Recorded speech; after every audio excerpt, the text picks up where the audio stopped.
If you've been following my channel, chances are you've seen an explosion or two, so I think it's about time we asked, what makes an explosive? A chemical explosion is basically the generation of large amounts of gases very quickly. Gases take up a much larger volume than solids, so when the solid suddenly turns into gas, there's a huge pressure increase. So let's use this crazy tetraol derivative as an example. I'm not even going to have a go at saying its name, I can't be bothered. When 1 mole of this explodes, 9 moles of gas is produced, which means when 1 gram of this tetrazole explodes, you get about 39.7 millimoles of gas. Using the ideal gas law, we can see that the volume of these gases takes up nearly a litre at atmospheric pressure and temperature. If we trace those gases back, we can find out the pressure of these gases at the volume the solid takes up, which is about a cubic centimetre. And we can see that it's about 1,000 times more than the atmospheric pressure. And this is all without any temperature change. In reality, you can generate a lot of heat, usually in the explosion. So the gases probably be around 3,000 degrees. And at these temperatures, pressures are over 10,000 times the normal atmosphere, which is quite a lot.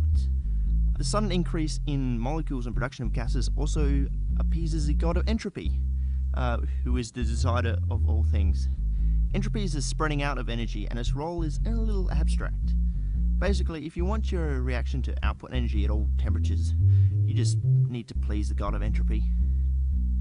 Okay, let's talk about energy more.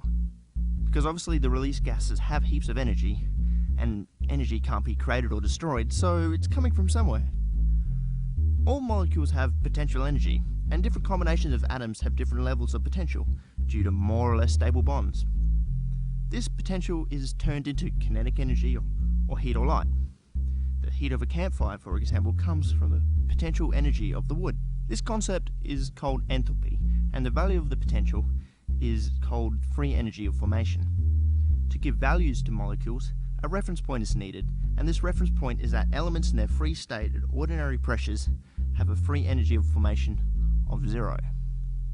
This doesn't mean they have no energy, but the lower the number, the more stable the bonds are, and a jump from a high energy to low free energy puts out energy, that is, it's exothermic. Okay, and before you get mad, I know that it's sort of incorrect to talk about free energy of formation in isolation, especially when there's a huge temperature and pressure change, but I'm just talking about the concept here. So the concept is that the energy released comes from the potential of the atoms. Explosives have a huge positive free energy of formation in relation to their products, so a detonation releases a huge amount of potential energy.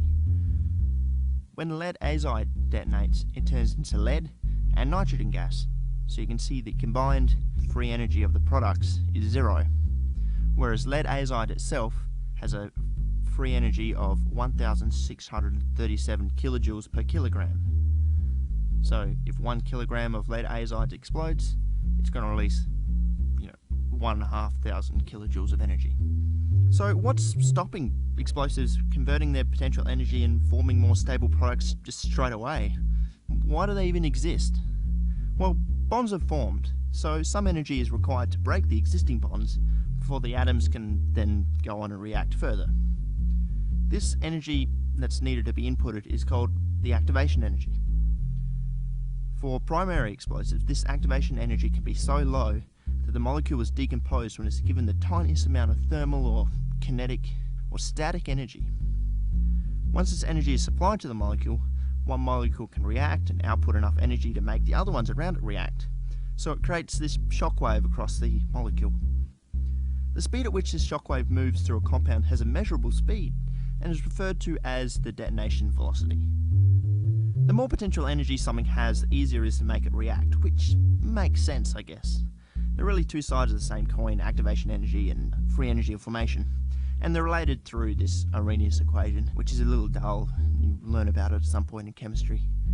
Other factors can dramatically increase potential and lower activation energy as well.